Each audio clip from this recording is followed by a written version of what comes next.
Okay, everyone, welcome back to another Frog Space Program video. Today is currently a beautiful day as these frogs orbit Kerbin, trying to figure out when they will go to the Mun, or Minmus, or Duna, analogs for such things as Mars, the Moon, in their little frog world. And with their nice little bulgy eyes and happy smiles. Anyway, let's start up. And there is the one. And we'll start up the game.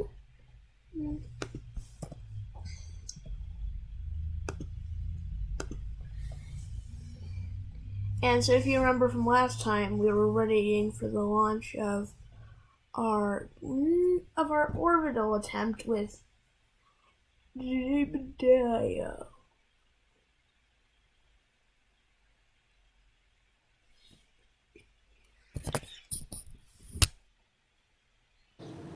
As you can hear, anyway,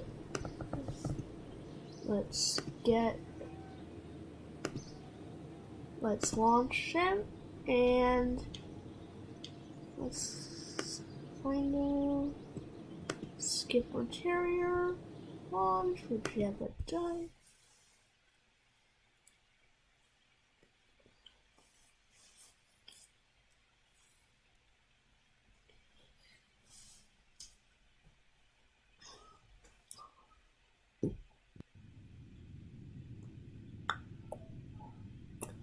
And as this is loading, this is just a reminder, if you like the video, you should like and subscribe. Now let's just check the staging. And 3, 2, 1, go!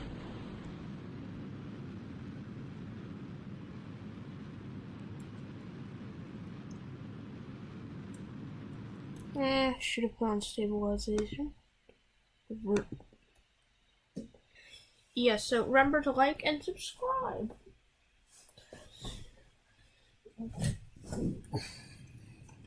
Anyway, a reminder that the goal of this series is to get a Mun landing. And if you're wondering what the Mun is, it's the Kerbal. Frog. Well, in the game they're called Kerbals, but they're frogs. Anyway, while he's waiting for launch, let's just give you a rundown of the interior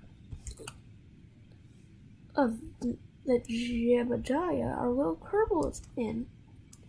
We can see that he has packed all his rations, including toothbrushes, laundry, science, and so many more gizmos and gazmos. Anyway, let's light the candle.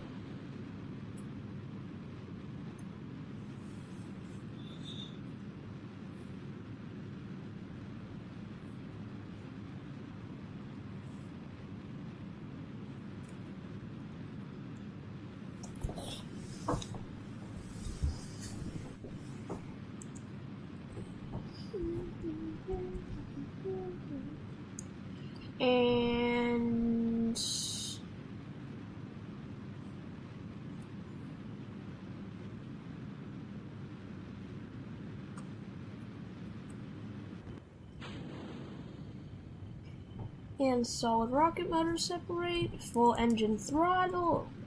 Now let's throttle the engine to full power. This is the skipper lower stage with the Terrier upper stage.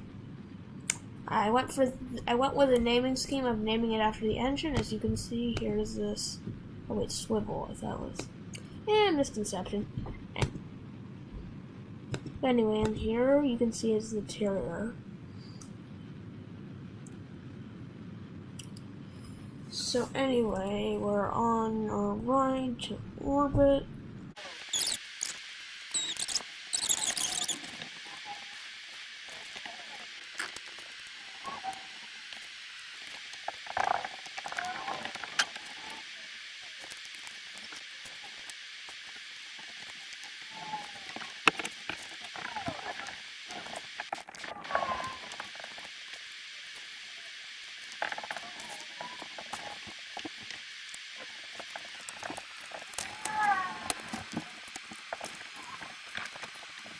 kind of in orbit. So I'm just gonna coast to about... I'm just gonna coast a bit to get near our apoapsis a bit more, to extend our periapsis a bit more efficiently.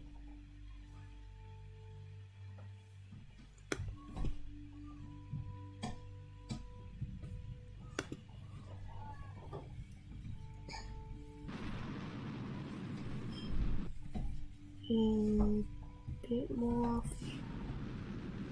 Yeah, we're now in a stable orbit around Kerbin. So I'm gonna do. So we're gonna see how we're gonna check on Jebediah. And the thing is, for the contract. Oh wait, we've orbited Kerbin. So I think we might as well just deorbit. Okay, so we've achieved orbit. Now let's deorbit. We're gonna go for a very shallow thing, as you can see in the corner here. We have a periapsis of 80 kilometers, so we're gonna want that around 40. Well, 30 is good. And we just warp into atmospheric entry.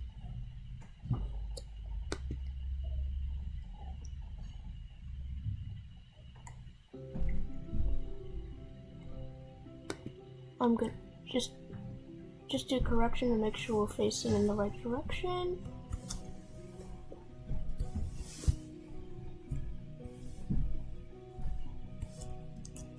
Look at those majestic mountain range, or that desert and lake and stuff.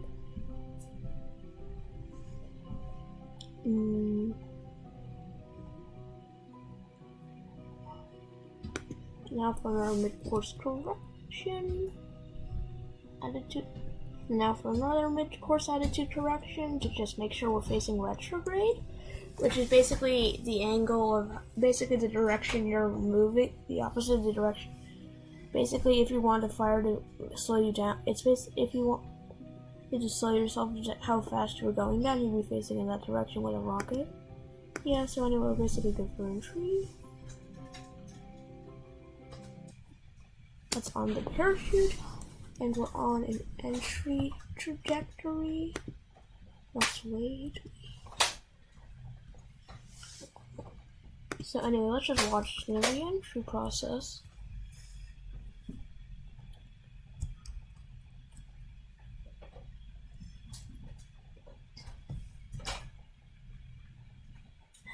It's slowing down at 27 kilometer periapsis. Don't worry, as long as the orbit's in the atmosphere, the air will make it fall out. Is it experiencing some burning? Nope, no burning. Oh, there it is. We're starting atmospheric re-entry.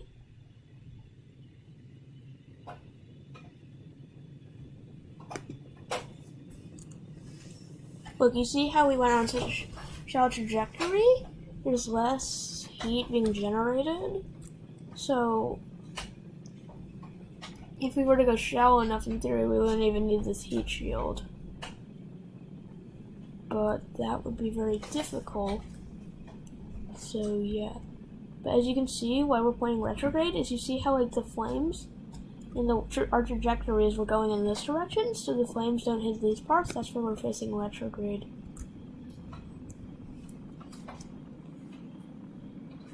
Yeah, so you know how this works. Okay, you've seen this before in my other episodes, so I'm just gonna do this.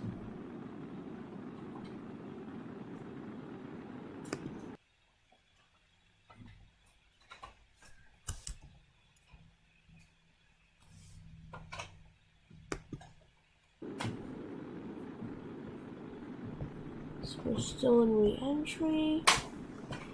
We're beating the brunt of it. Let's just check back in on Jebediah, see how he's doing. Let's just... Jebediah, turn on the light if you're in there. Yeah. Yes, in the ground control, I've seen that Jebediah turned on his light, so he is alive. And let's continue to parachute deploy.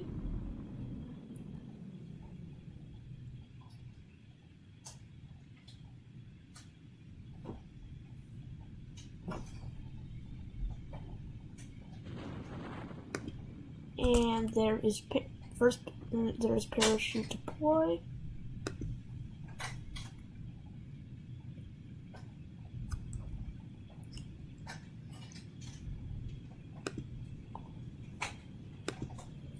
We can turn off reaction wheels at this point.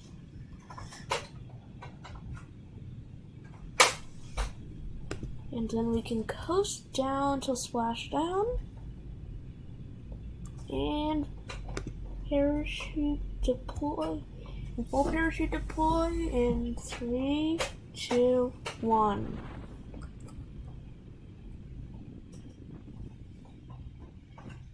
Now let's just coast our way down. There's about a few hundred feet to go.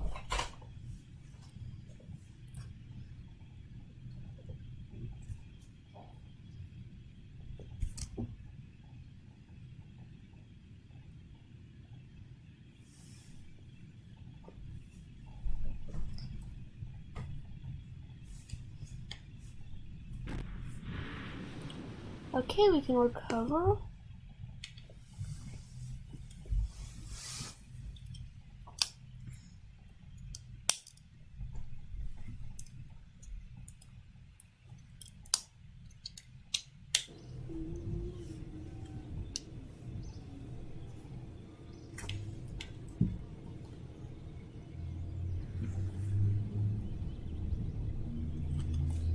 Let's see, 35 recovery of the Kerbin orbit crew report in the American space book.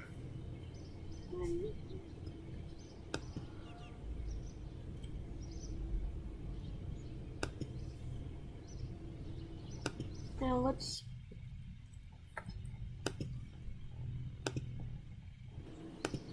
see, what does mission control want us?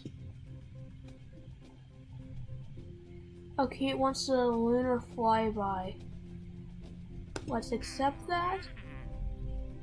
And now I think let's leave you off with I think what this will require is a much more complicated vehicle, so we must upgrade the vehicle assembly building. And the astronaut complex to allow for spacewalks. Actually, let's decide on a flag. I think I'm just gonna use NASA because we are here in America. Well, from where I am. And look, you can see the little bunkers by the vehicle assembly building. Yeah, so I think that's it for this episode, basically.